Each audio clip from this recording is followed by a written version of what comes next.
Hi, everyone. Thanks so much for joining us today. My name is Allie. I'm Director of Communications for Face It Together. I'm going to be leading today's webinar, and I am joined here by Jackie and Jess. They will introduce themselves shortly, but first, I just want to go over a couple really quick housekeeping items. So, for any of you who may be unfamiliar, maybe you're watching this as a recording, Face It Together is an addiction wellness nonprofit. So, we provide peer coaching to those impacted by alcohol and other drug addiction, and that includes loved ones. So please reach out if you have any questions, if you need help, if a loved one needs help, we want to be here for you. You can learn more, get connected at wefaceit.together.org. During our conversation today, for those of us joining us live, please feel free to ask questions using the chat or the Q&A, and you can do that anonymously if you'd like to use the Q&A button.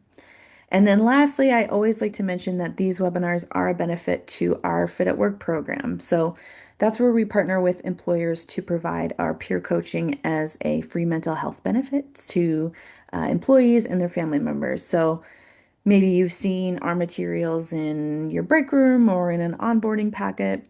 That means that your employer believes in this approach and they want you to be well. So if we can do anything to help you, please again reach out. Coaching is completely confidential. All your employer gets is a just a quarterly report, no names, no identifying information whatsoever. So let's get started. We are talking about going from surviving to thriving today in our July webinar. Love this topic. And before we kick things off, I would actually like to just acknowledge that this was a big belief and something I heard Terry Brown talk about quite a bit. For those of you who have been part of the Face It Together family for a long time, you probably know Terry. She was our longest serving peer coach, had an incredible story, personal story of resilience, and even went to get her felonies pardoned by the governor. Just a really amazing person and coach. And so this topic is kind of in honor of her a little bit. And so I think she's going to be with us today as we talk, and that makes me really happy. So I think we can start with some quick intros, just give folks a little bit of an idea of why you're here, what brought you to Face It Together, and then we will dive in. So, Jess, if you want to start. Yep. Hi, I'm Jessica.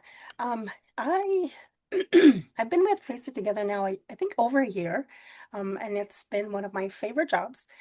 Um, I have really come into myself with Face It Together. So as much as I help others, it's helped me. Um, I have been sober 10 years now, but it was not easy. And I mean, it was a struggle in the first few years, a cycle of incarceration, domestic abuse, drugs, like just everything.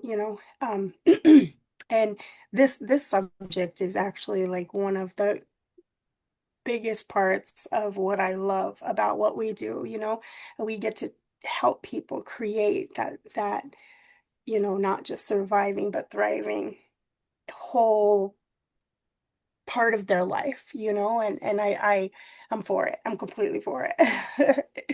Thank you so much. Mhm. Jackie? Hey, I'm Jackie. So it's almost been a year, I think, since I've been with Face It. So that's incredible. But I'm operational support as well as a peer coach for people with addiction and loved ones. A little bit about me, I've been stimulant free for 5.5 years, I want to say now. Um, I've stopped counting, and so it's always kind of like a surprise every time I really think about it. That makes me happy. But no, I really like this topic as well. Kind of going from survival mode, which is something you get super used to in active addiction, at least for me, and then finding what recovery and what wellness really looks like. It's not always just it's not just surviving. At some point, you do have to develop skills and strategies and really practice them in order to start really living your life. And similarly to that, something that brought me to Face It Together and why I appreciate the program so much is because it focuses on the fact that there are so many aspects to wellness. It isn't just Mhm. using or not using a substance. It's Who's your support system? What are the things you like to do? Do you have the basic needs? Mhm. So looking at that all-encompassing model is something that's really important to me. And I think that's important when looking at survival mode versus thriving. What are the basics you need? What are the things you need to really thrive and be able to live your life? Hmm. Oh, thank you both so much. I'm really excited for this one. So, you've both touched on this a little already. Right. Of course, we sometimes we have to develop survival strategies to survive. Very well named. Just to get through those difficult times, to get through addiction, to get through growing up with trauma, you name it. And so I'm wondering for those of us, for folks maybe watching, um, how would you how do you know when maybe those survival skills aren't serving you anymore? Or like what should people be looking out for as kind of an indicator that, yeah, they need some new tools, they need to kind of enter a different phase of healing, maybe. Jackie, if you want to kick us off with that one. No, that's a great question. I mean, a big thing to look at is this getting to me? What is this getting me to where I want to be? When I look down the road a month, 5 years, is what the action I'm taking right now, is this going to result in where I want to be? Mm, And I know that can be hard to think about when you are in survival mode. So you kind of have to break that down to even like tomorrow, is this choice, is this action, is this skill going to result in where I want to be tomorrow, even? mhm, Um, but yeah, that's one of the things I can think of for those skills no longer serving. mhm. Any other kind of indicators you like to look out for, Jess? Well, I don't really know indicators, but I know like I was released from prison at 38 years old. So I had lived my whole life in survival mode. I mean, my entire life. I mean, I was proud. I was a survivor, I was a warrior, right? I could survive anything. Mm, Um, and then I promise it was about 3.5 years ago, I came to the realization of, if I just did things better, I wouldn't have to survive so mm, much. And I really had no clue. We're so conditioned as addicts and having trauma. We're so conditioned to just push through stuff, right? That we don't even know what to expect or look for, or even sometimes don't even know it's possible. Like I did not know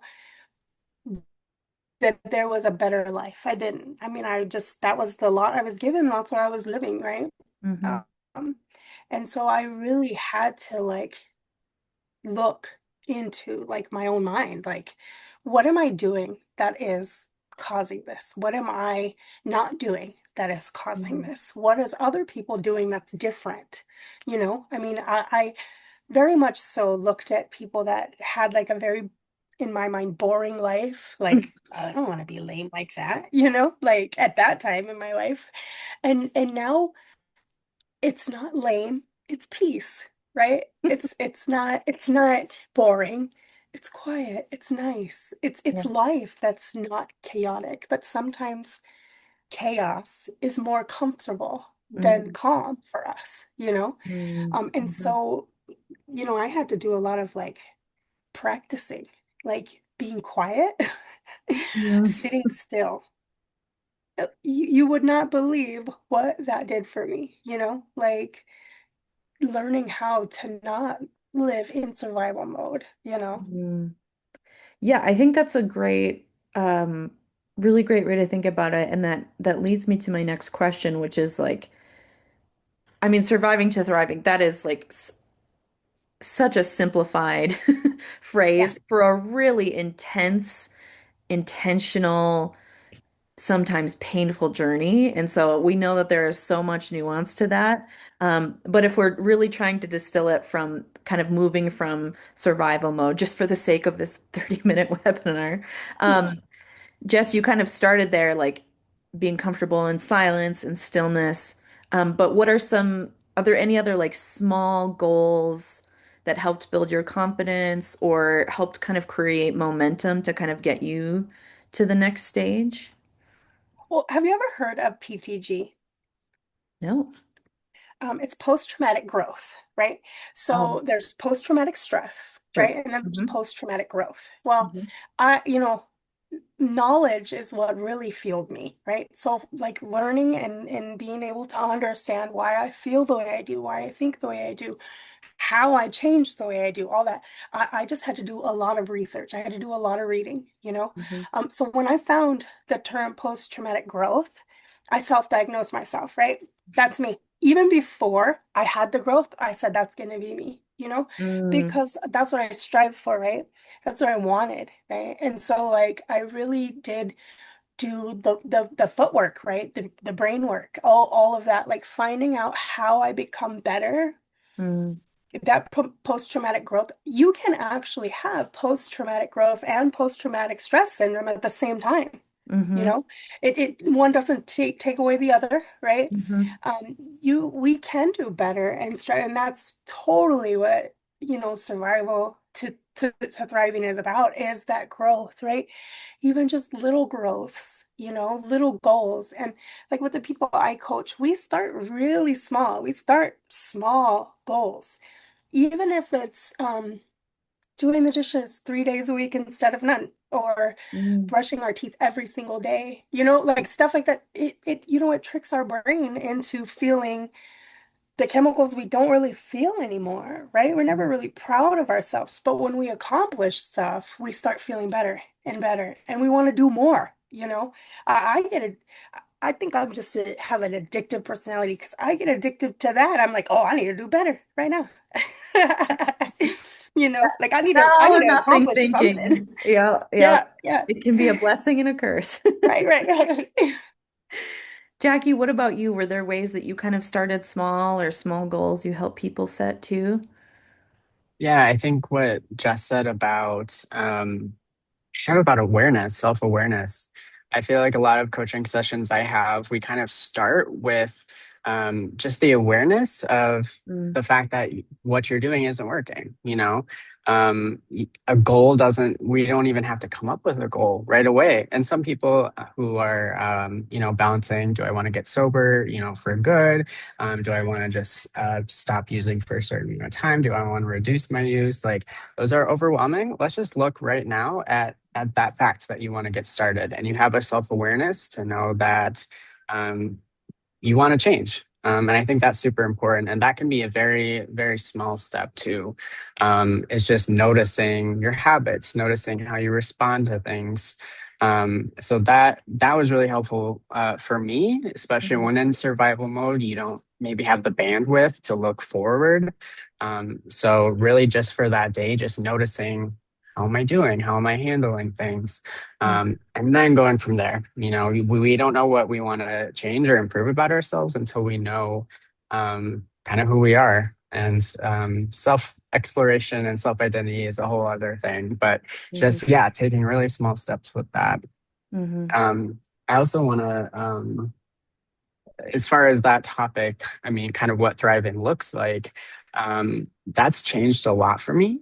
mhm, I think of when I was in survival mode, when I was in active addiction, thriving meant I had a supply. I wasn't worried about running out. I had money. I had people, right? Like I had all of these things I thought I needed because the hierarchy of needs in my brain was different. mhm, Food, water, shelter were lower on the list.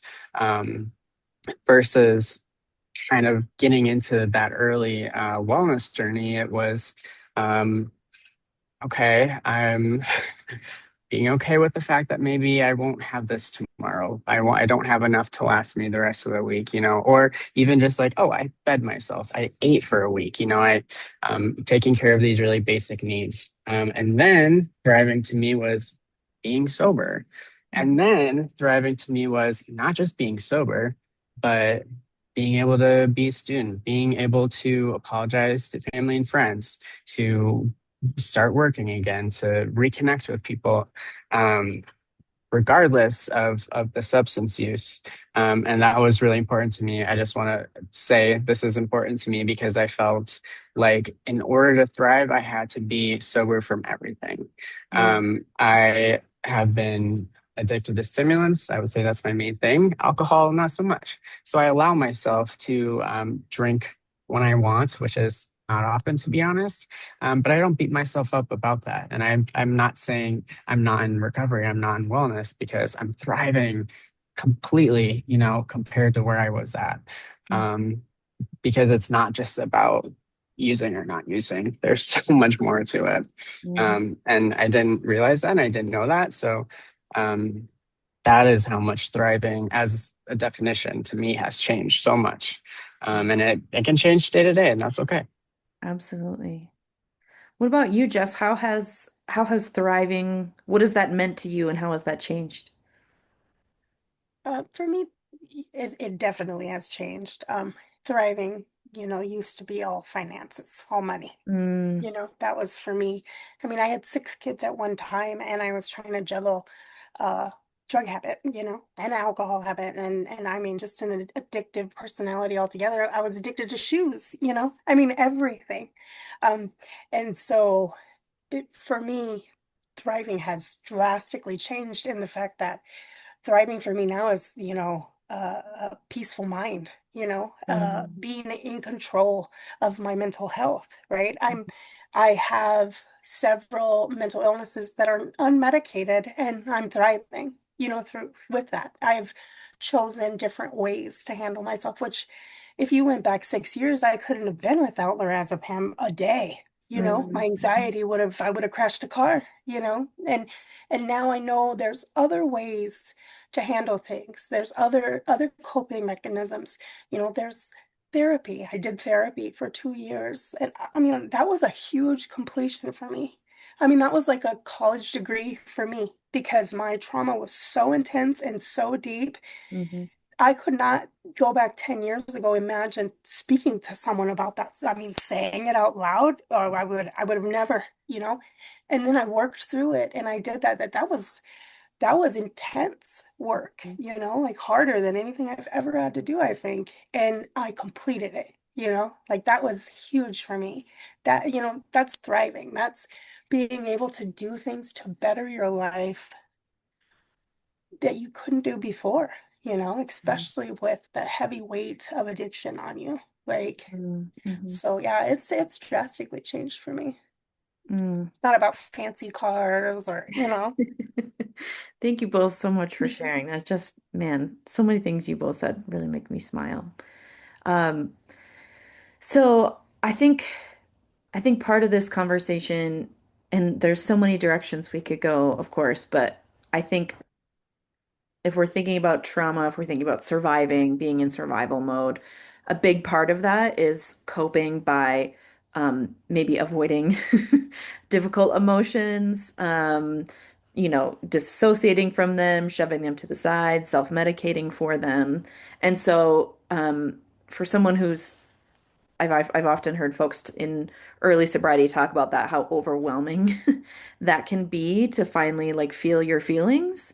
So I'm wondering what helped you both kind of in those early days, or if you have any thoughts there, Jess. For me, I didn't have the capacity to work on everything, right? I just didn't. Sure. Yeah. Um, sorry, I got a little cold. But much like we do the RCI, I love the RCI, by the way. Like So it for those who don't know the acronym, that's Recovery Capital Index. It's our yeah. outcome assessment. Yep. It shows the little areas that you're doing pretty good in and the areas that you're not and it gives you a place to focus. I really love that. But like for me, that's what I had to do. I had to like evaluate what I had to work on and what I could work on later, right? Mhm. And so for me, there was certain things that I had to tackle in order to stay sober. Sure. My mental health was one. Uh, the people I was around, my boundaries, stuff like that. Like there was certain things I really had to address in my life. Others I did ignore. Like my health. I paid absolutely no attention to my health. I just could not focus on it. I had gained so much weight getting into sobriety and all that. Mhm. I just didn't have the capacity for it. Um, And then when I did, and like I said, it took me 2 years to graduate therapy and other stuff.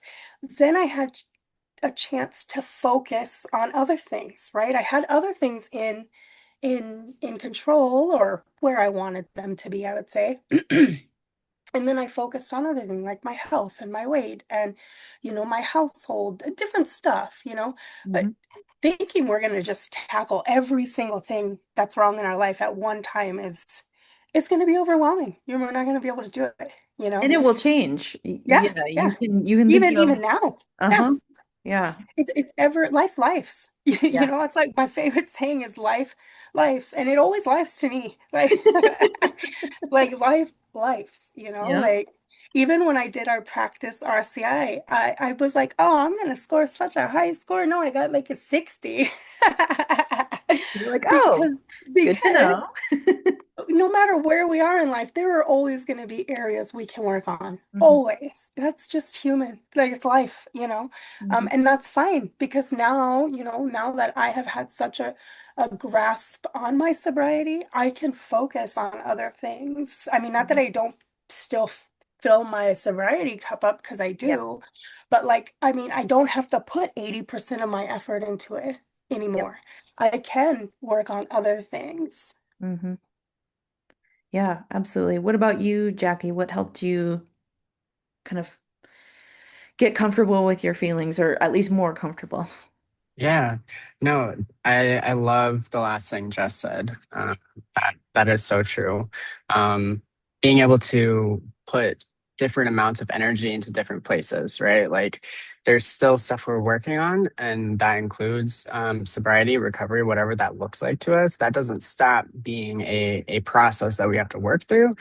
But maybe now I can start redirecting some of that energy into going into a career or school or spending time with people, right? Like learning how to communicate better, all those different things you can put more of that into. And that being said, yeah, maybe at the very beginning, first of all, you don't have all that energy. Second of all, you can't, put it all in one place. Or maybe, yeah, 99% of it has to be just not drinking that day, right?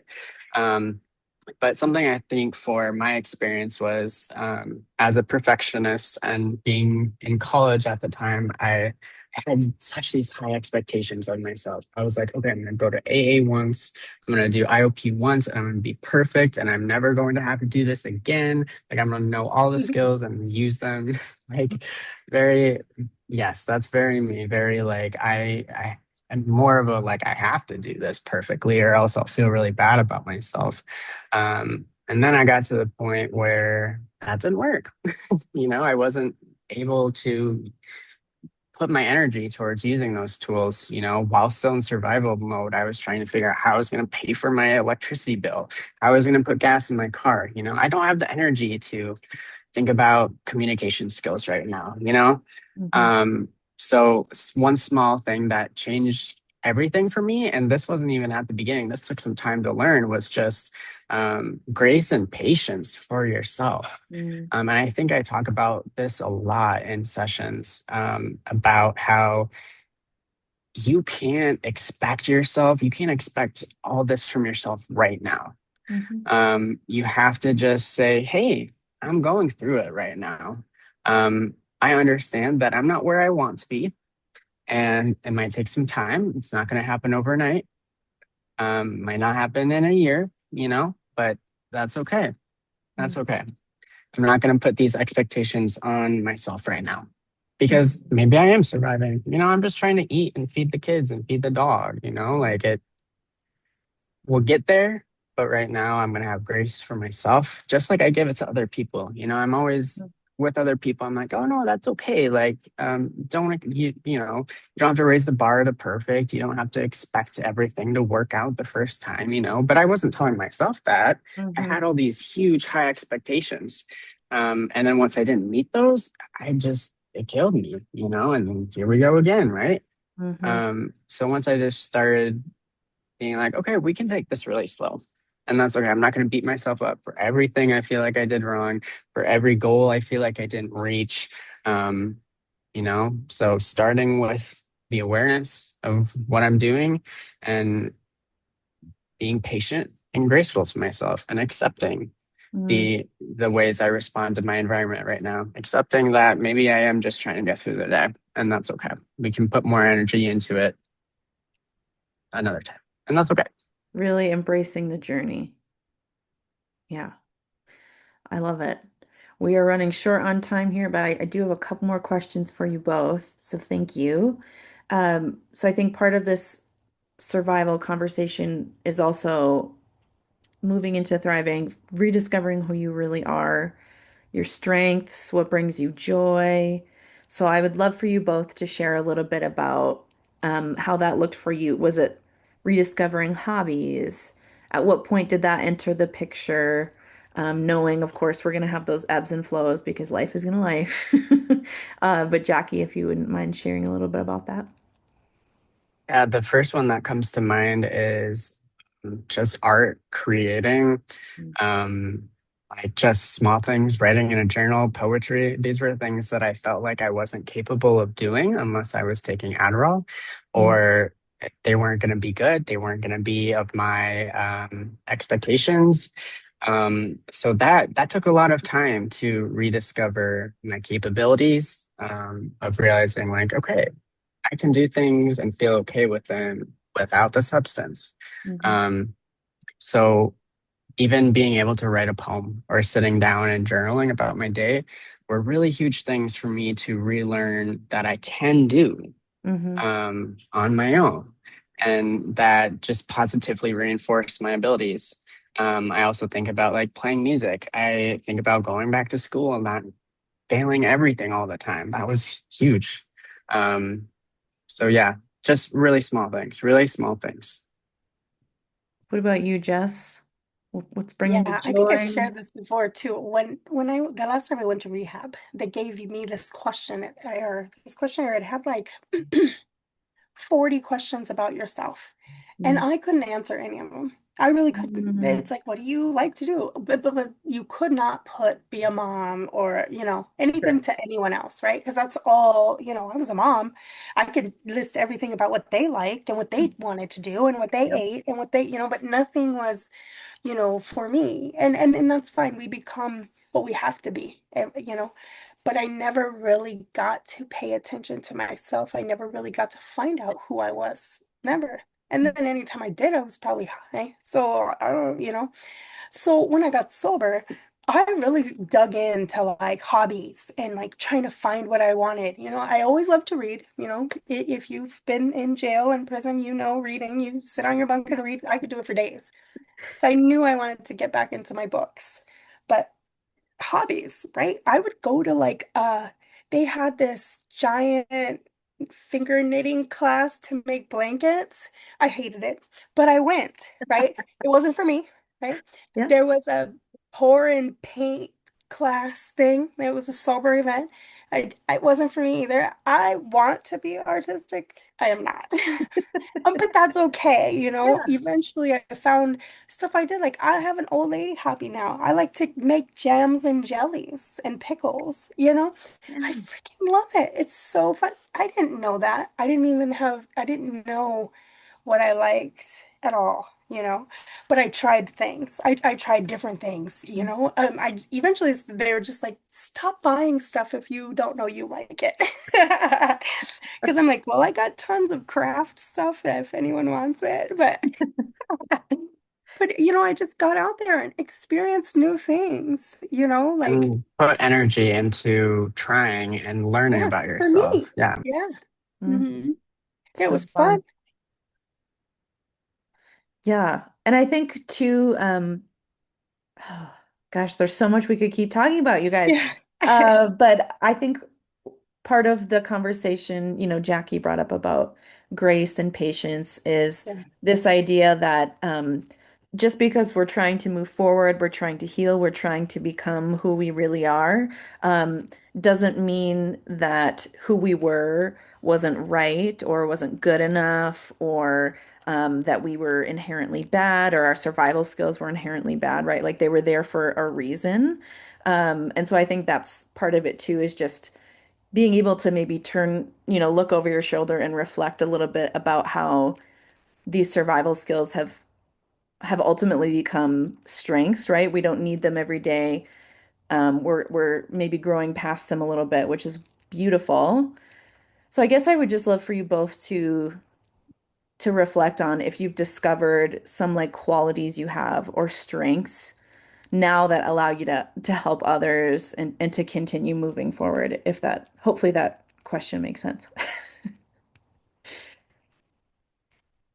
I think for me, like the one thing that I've carried with me, is resilience, but Mhm. I look at it a little different. I'm no longer in survival mode, right? I could still survive if I needed to, but that is a bare minimum type of living, you know? Mhm. But I feel like, especially with people that have SUD or OUD, like we have a resilience to us, and a lot of the times the people that I could see making a huge difference in the world are people that suffer those, because we just carry this resilienceness from us, like, and you always want to reach back and help. You always do. You always do, like I don't know if it's just something that comes along with us or what. As long as you can uphold boundaries, I think it's a beautiful thing, Mhm. But I do say like strengthening stuff like that first is important, Mhm. But yeah, I'll let Jackie go on that one. Yeah. Yeah, it's a good point to be able to recognize both that there is a version of yourself that's ideal and you know can do more maybe than you can right now. But also that that doesn't mean that you can't recognize who you are or used to be, or again, yeah, that was who you had to be at the time. I Mhm. think of trauma and trauma responses and just being in survival mode. There's a reason you're in survival mode. Nobody does that for fun. You live the way you have to live because that's what you know to do, and that's how you're surviving, right? And I spent very long time beating myself up about the fact that I was using to feel like I was good enough, using to make myself forget about other things, or pretend to be some put together person, right? And I felt so much guilt. And that I realized that that wasn't healthy either. I can't spend the rest of my life saying, oh, that person, like that was a different person, right? Like, no, that was a Jackie who was struggling and just trying to get through the day and wanted better for herself, but didn't have the energy to do it yet.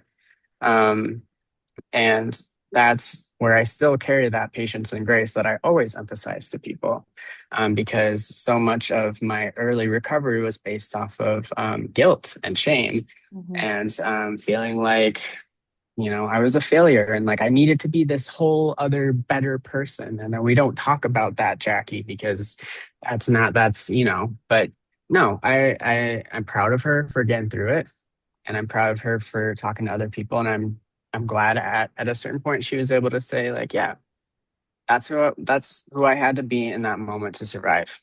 Mhm. Yes. Oh, thank you both so much. Let's end with some words of encouragement before we end there. Thank you all so much for being here. Again, our website is wefaceit together.org if you want to reach out for help. We want to be here for you. And then I will throw a plug in there too. We've talked about a few different things today. We've talked about our roles as coaches and the role of therapy and medication. And so this can feel like a big, overwhelming journey. And if you are struggling with self-awareness or even knowing where to start, please seek help, whether that's with us or someone else or a trauma therapist. There are so many ways to get help. So we want to be here for you and help you navigate that. But let's end today with some words, maybe some words of hope. If someone is watching this, maybe feeling a little stuck or wonders if thriving is even possible for them, I would love for us to just end on saying something we'd want them to hear. Jackie, if you'd like to start. Yeah.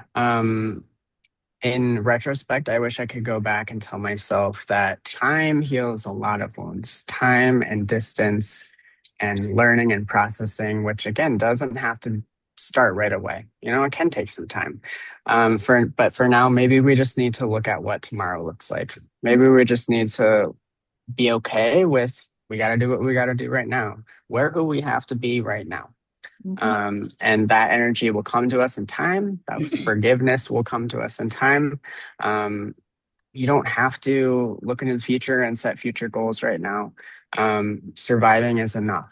What you're doing right now is enough. Mm. And there's no shame in asking for help or admitting to people that you're struggling.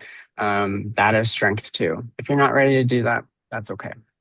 There's strength in just doing what you do to get through the day. Mm. And Jess? Yeah. I always, start out with a new person, with, giving them what I really think is possible. Right now, especially in reentry, from incarceration and stuff like that, you're at a brand new point in your life where you get to dictate where your life goes from here, you know? And that is an opportunity of a lifetime because we don't often get that. We get stuck in the main mundane life and just moving forward. But when you are sometimes at your lowest, it's the best opportunity to restart, Mm. refocus, just relive everything moving forward. We can't do nothing about yesterday. It's all about tomorrow. And I feel that if you don't have the ability to be proud of yourself for the little things that you can do every day. Find someone that will tell you how proud they are. Get your support, reach out. Reaching out is a game changer. We need someone else's eyes on us. Mm. Because like Jackie said, she's so hard on herself, like and to move forward, we need to be happy with ourselves. We need to see what we're doing. And a lot of times we can't. We just can't. So that outside person, find a support system of some kind. I mean, if you need to use me, call me. I'm right here. Face It Together has an amazing team of people that will be that support, if you can't find someone else. Mhm. But we need that. We need, gosh, I wish I could remember what our judge says. She says, the opposite of, you might know this, the opposite of addiction Is isn't not sobriety. sobriety, it's It's connection. connection, yeah. And then that is for a reason. That is because we need the outside look. Hmm. Mm. Thank you both so much. Thank you to everyone watching live and the recording. We will hopefully see you next month. And again, we are here if you need us. So take care.